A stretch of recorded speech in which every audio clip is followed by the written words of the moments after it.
I will now ask the Secretary General to accompany the jury to the jury room for its deliberation. Let's give them a round of applause to encourage them on their way.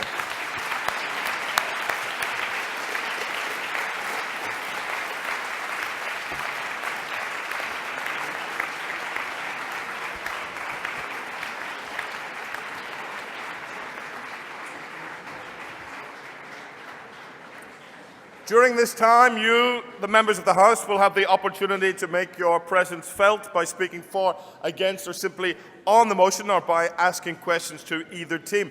But before we move on to that very exciting stage of the debate, and in order to allow you a little time to reflect on what you might want to say, I would like to thank some people who have made this evening's spectacle possible.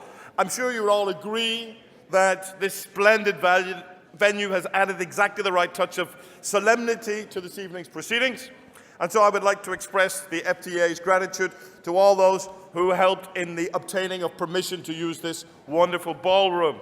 Our best thanks, of course, go once again to the Président de l'Assemblée nationale, Mr. Claude Barthelone, but also to all the staff here at the Assemblée nationale, and in particular to the Intendant at the Hôtel de l'Assé, Mr.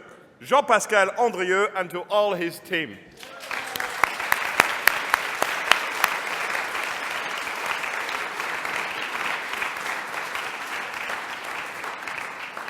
A special word of thanks, and I'm sure you all agree, to our hostesses this evening who have added a splendid and colourful touch to the proceedings, the students of the Maison d'Éducation de la Légion d'honneur. Could they all stand up, please?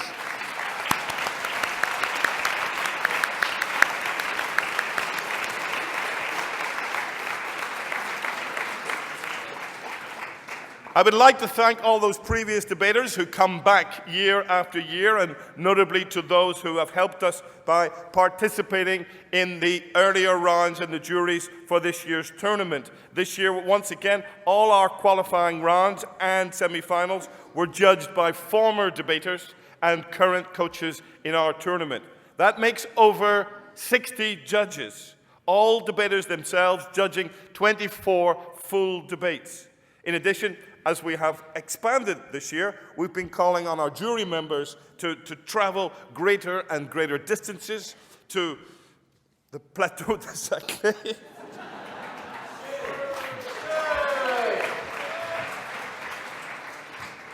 to Marne-la-Vallée, to Orsay, and beyond, to Strasbourg and to Toulouse. So, those debaters are too numerous to mention by name, but they know who they are, and I can see that there are many of them present in this evening's auditorium. In the FDA, we like to consider ourselves, well, one big family. And our former debaters are the lifeblood of that family. And by returning and giving us a helping hand, they show their appreciation. And it is a delight for us in the association to show them our appreciation. So thank you to all the former debaters who are here.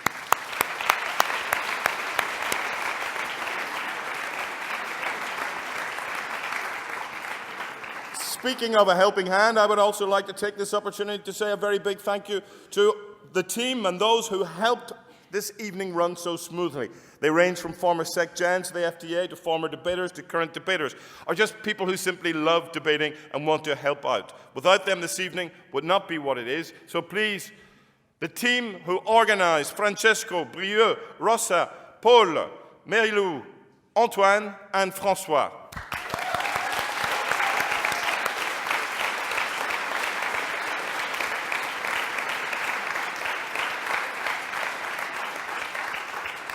Yes, it's true, we do in the FDA like to look upon ourselves as a big family. And like all families, we have our spits, we have our spats. But like all families, we have our stalwarts. We have our rocks. We have our members who keep the whole thing going, in rich or in poor, in sickness or in health. I would like to take this opportunity on behalf of the whole FDA family to pay true, genuine, and sincere tribute to two members of our clan who have been there from the very start and who have been shining beacons over the years to both their students and to all those with whom they have come into contact in our association. I would normally leave the presentation of their names until the end of my discourse, as the Aristotelian rules require. But I want you and I want them to know who they are before they come forward and receive the applause and the recompense they deserve. I'm talking about Mandy Ware-Brown, and I'm talking about John Gedge.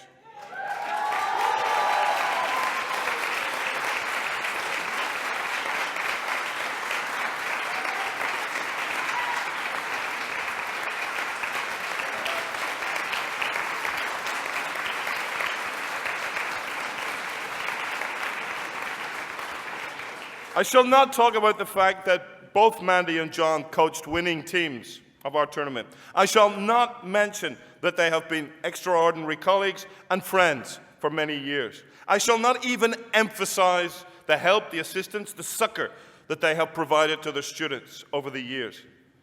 I shall say only this.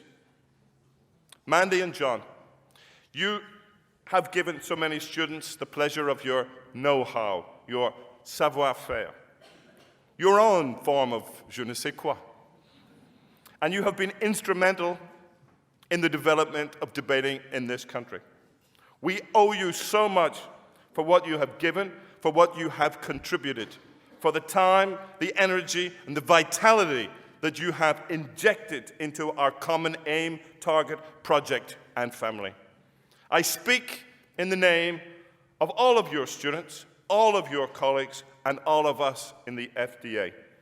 Thank you so much for everything you have provided us with over these years together in our communal goal. Respect to you both.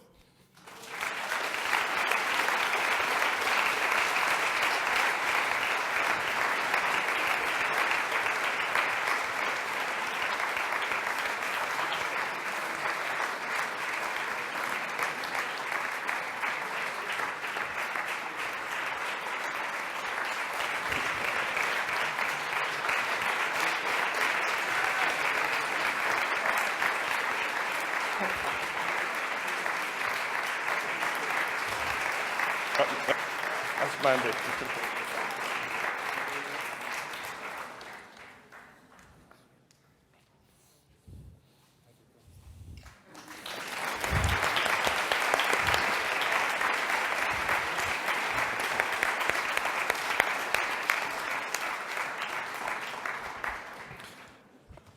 I would also like to thank all of those who've had the true grit at the moment of the crunch, when the chips are done and the cards are on the table, to take up the gauntlet and take the floor, to speak for or against the motion.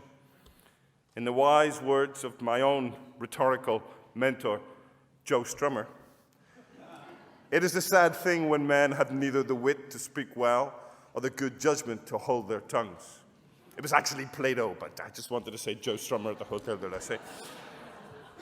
Let's see which applies to you as we throw the motion open to the House and follow Shakespeare, who tells us, be sure to leave other men their turns to speak. And so we give you the opportunity to join the greats of French politics and say to your mum, I spoke at the Assemblée Nationale.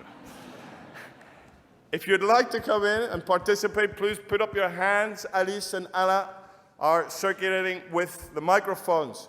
Is there anyone who would like to start the ball rolling? Yes. We have a gentleman over here on the left.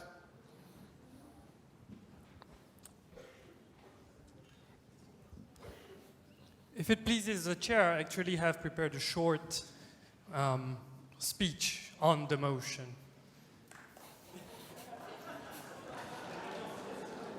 No. Is that short enough? Very well.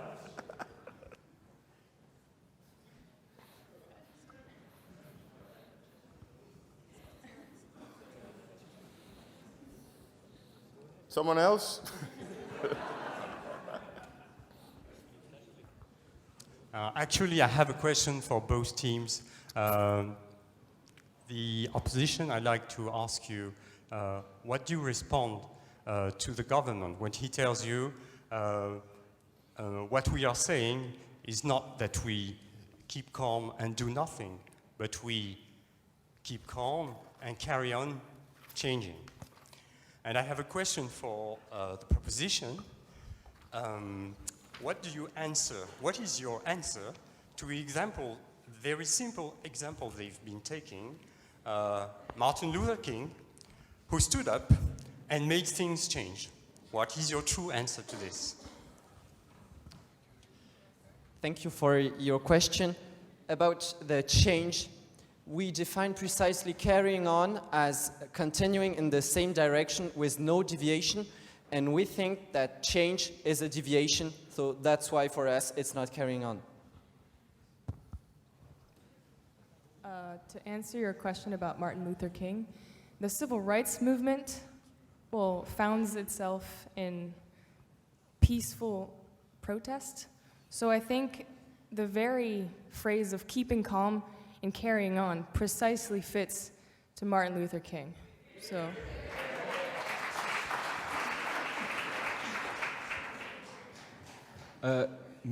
I would like to get into the discussion and answer to the answer. Is that possible? Okay. Please. Go ahead, Carlo.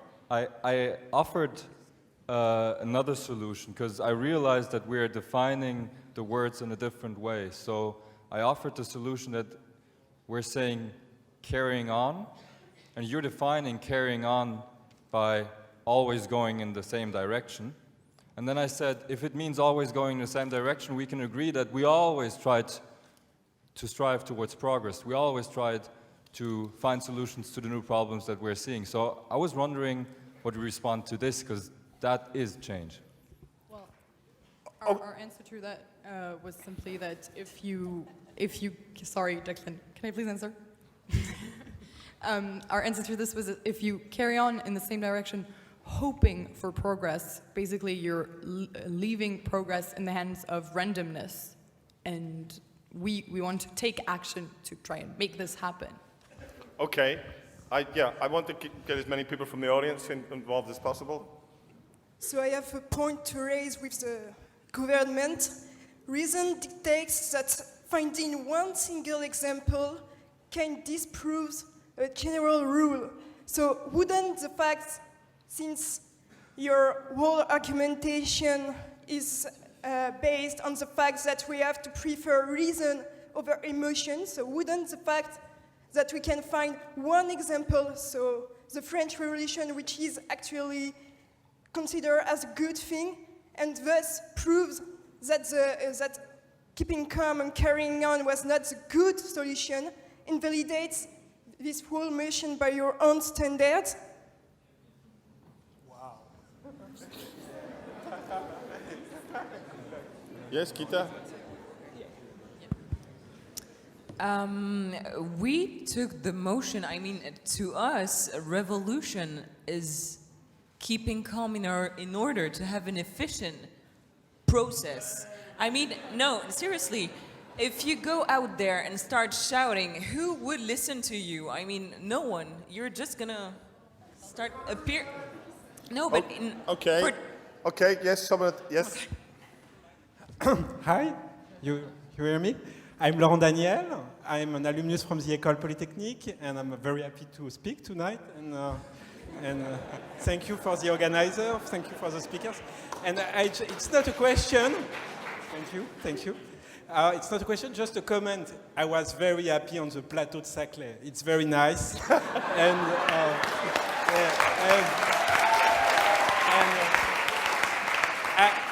I received very badly your comments, and I should say that because it's on my heart. So thank you very much to have defended that. And okay.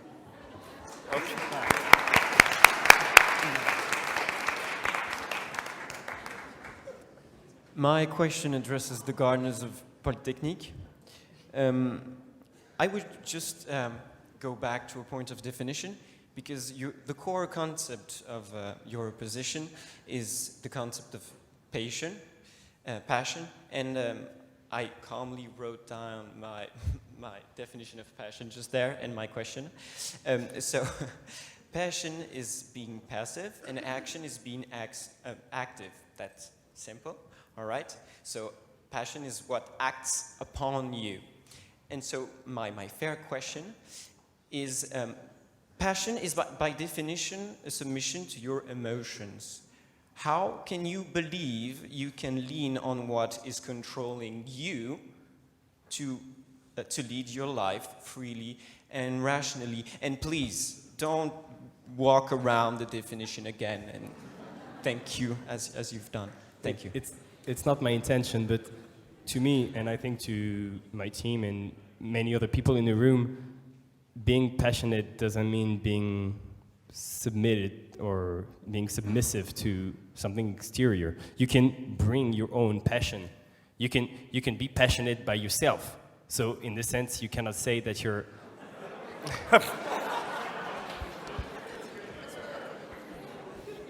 Yeah, that's not what I meant, sorry. What I mean is, if I take a stupid example, but when you talk about when you talk about an artist or a sportsman, he has to be passionate in what he does, but I wouldn't say that is like panicking, like they said, or is being submissive to something. But so in this sense, you can bring on your own passion and still go forward. Okay, thank you. Yes? Can we add something to that? Or, yes, okay, thank you. But I want to get as many people from the floor. Okay. In, but if it's quick. Yeah, I mean, if you take the musician example, you cannot say that a musician does not train so long for so many hours and so many days that he doesn't keep calm and carries on training and improving and working towards the goal of being better. I mean... Are you a musician? Are you a musician? I play the guitar, yes. Okay, I've just played a concert yesterday, and I can assure you, though we keep calm. No. I'm not saying that. Just to settle the point, though we keep calm during training, performance is all about channeling the passion through the training we've undertaken. Okay, let's cut this. There's a young gentleman here. Hi. I wanted to go back to a thing because nobody listens to me well. What said Charlotte of Martin Luther King? She said, "Keep calm and carry on with peace." The war of Martin Luther King, but when you have a real war in front of you, what would you do?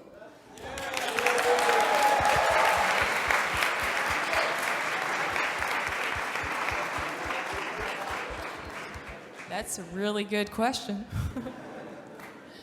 Well, I haven't had a war in front of me, and I hope I won't, but to address your question, I think you do have to sit down at a table and think about it before you go and invade some other country, before you intrude. I mean, it's an obvious response, but some countries in the world don't do that. Okay.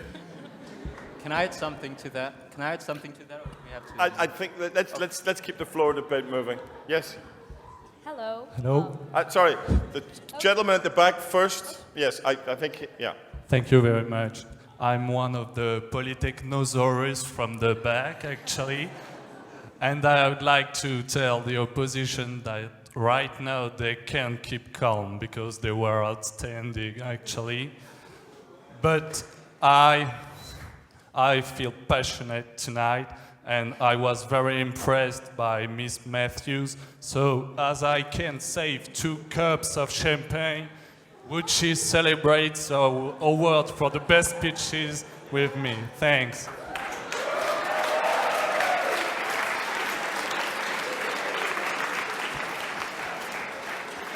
I think that really means, will you marry me? No comment from the front here. Okay. Right? No, yes. Very, yes, the young lady. very kind of you. But we can keep calm and have a glass of champagne. Hi, it's me again. I have a question for the opposition. Why did you divide the motion into keep calm and carry on, and like said once, like you can keep calm and not carry on, or nor the book. Whereas the motto is just one thing. Well, because we had, when we tried to come up with arguments against the motion, there were so many that fell into one category or the other, and then others which fell for the entire motion, and it seemed fair with a scientific kind of logic when you negate a sentence like this, it's either one is false, all the other is false, or everything is false. So, I think it's ingrained in us. Sorry.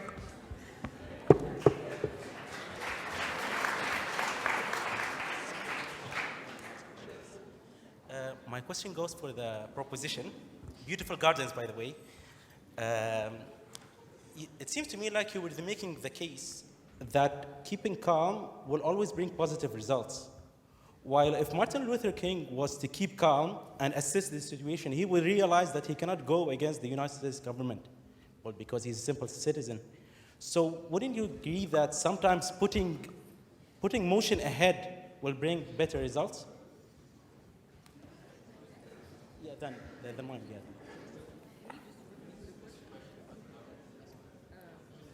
Can you just repeat the question just once more? Sorry. Wouldn't you agree that if Martin Luther King was to assess the situation calmly, he would not have taken a position against the United States government of the time?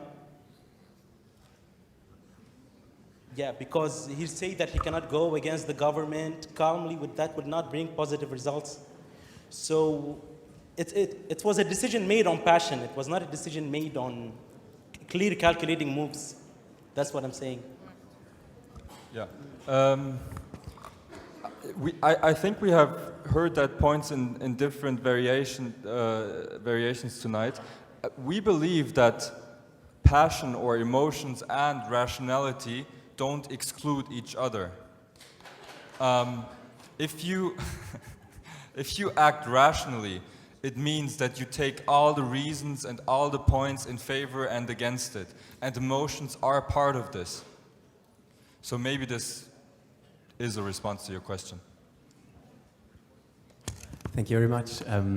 Congratulations to debaters from both sides. I enjoyed myself tremendously. We have heard many great names and many great thinkers have been cited today. And I fear that one of my favorites, has been slightly misappropriated by the opposition, so I wanted to raise that point. You cited him with fighting on the beaches, we shall fight on the landing grounds. I really enjoyed that quote.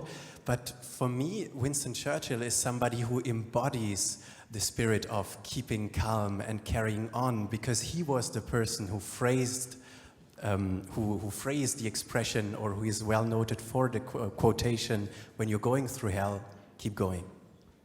Yeah, thank you. Thank you for your question. Then maybe we can quote Churchill a second time, and we can quote him on May the 10th, 1940, when he became Prime Minister, and he said at his first meeting with his cabinet, "I have nothing to offer but blood, toil, tears, and sweat." And I'm really not sure it's keeping calm.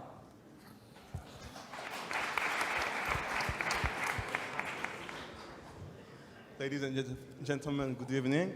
I want to echo back to the point about French Revolution, because France is such a beautiful place.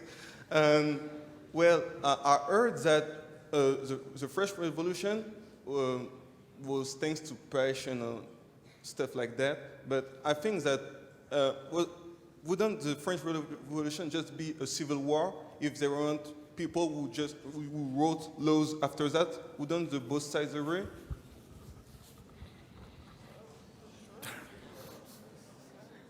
Anyone want to tackle that one? Sure. I think you've done something which is extraordinary. You've silenced 10 debaters. Well done.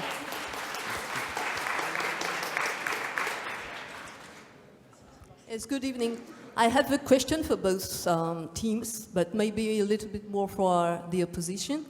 You spoke a lot about rationality and about passion, but very less about courage. Why that? Courage. Well, thank you for your question. I guess that when we advocate for change, we also mean that we are, for sure, for courage too. I mean, because changing, deviating from your own path requires courage, and we're definitely for courage and advocating it. Yes, thank you. Hello everyone, great job on the debate, it was very entertaining. So my question goes mostly for the proposition, and I would like to ask, it's true that keeping calm and carry on when you are on the right path is the right thing. I think you emphasize that it's always the right thing, but if you're in the wrong path, how is this the right thing? For example, Steve Jobs, at some point he was in a terrible situation and suddenly he did something completely different. He was passionate, and now half of this room probably has an iPhone in his pocket. So it was definitely not because he kept calm and carry on with his chaotic life.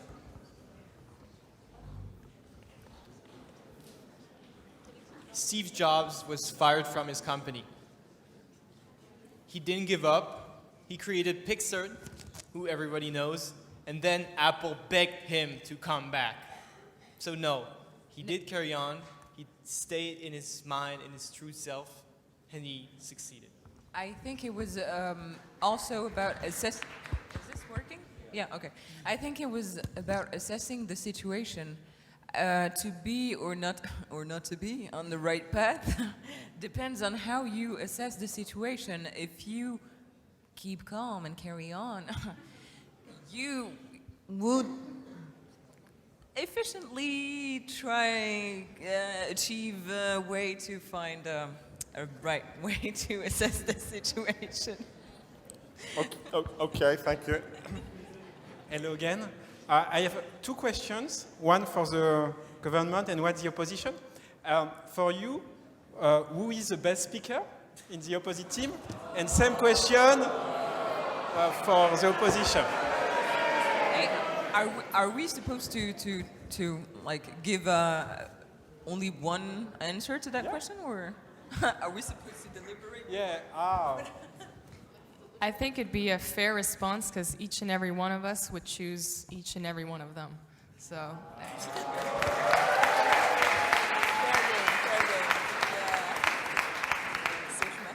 Future Madam Ambassador here, I think, yes. So kind of in the same spirit, for both of teams, if you were to keep one argument of the other team and thinking it would be a good argument, which one would you choose?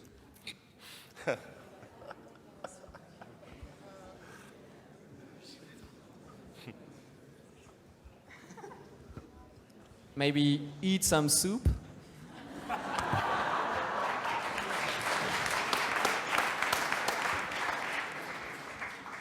I just like to make a point. There seems to be an assumption on both sides that being calm and being reasonable are the same thing. And I think the answer to Martin Luther King and to Gandhi and the other great peaceful effectors of change is that they knew and that they were completely unreasonable. They remained totally calm, and in the face of monstrous odds, they continued with their course of action.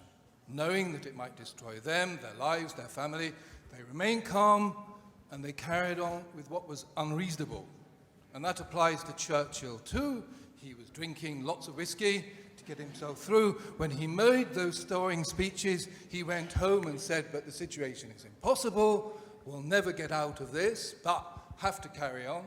So it's the deliberate choice, if you like, a calm choice of doing the unreasonable in a good cause.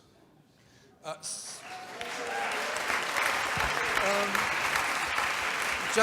just like to say one thing. I think I'm the only Englishman to have spoken so far tonight. I noticed lots of accents. And as an Englishman, I think this comes to heart, this keeping calm and carrying on. I think speaking for myself is one reason I live in France.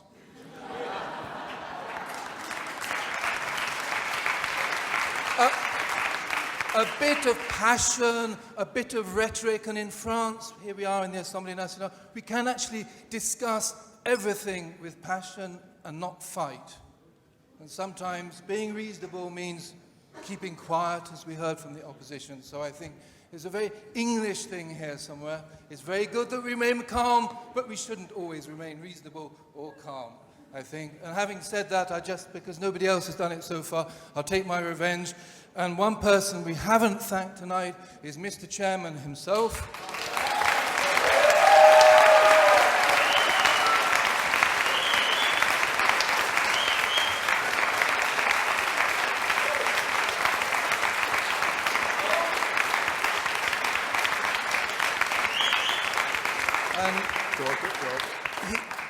He is almost uniquely responsible for everything that happens, and it's a lot of effort and a huge responsibility and a lot of stress. I think we all have to thank him, because not only does he send some of us out to the Plateau de Saclay or to Saclay itself in the middle of the night, but he also brings us together. He brings us here, he brings us to Paris, and above all, if some of us are isolated in Champs-sur-Marne or on the Plateau de Saclay, he gets us out of our ghettos and communicating together. And thank you from the bottom of all our hearts.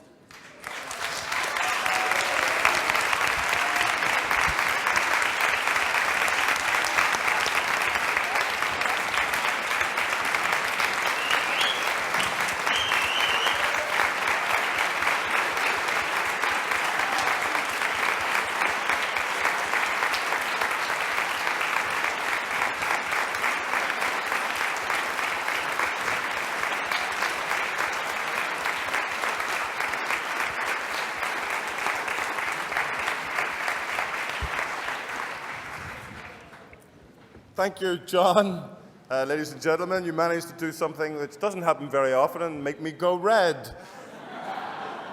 But my mother always told me that flattery will get you whatever you want. Can I just say they're the most wonderful audience I've ever heard. I think we have someone at the back, yes? Yeah, here. This is mainly a question for the government, I think. You spoke about evolution and the fact that we have been evolving, and this is what makes us human now, and we should just carry on. But isn't evolution also what kills species in a way? And should we, when there will come a point when the human species will die because of evolution, and we should fight this? If you don't mind, I am going to leave that question with a frustrated unanswer, because there are people at the back who want to come forward and announce a very important announcement to us.